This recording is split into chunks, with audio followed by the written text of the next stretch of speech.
Welcome, here I've got Google Pixel 6 and let me show you how to change volume button function in the camera app at this device. So let's start by tapping on camera button to open it, and for now we are on standard camera mode. The volume buttons here are from the right, so let me try to use them now to see how they work with the camera.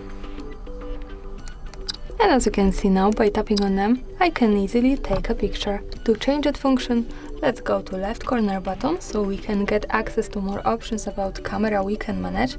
Now let's move to more settings to open them, and here we have to tap to gestures.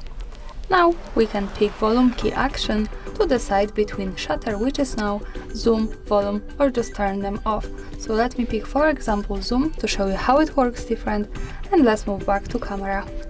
Now let me try to use volume buttons once again.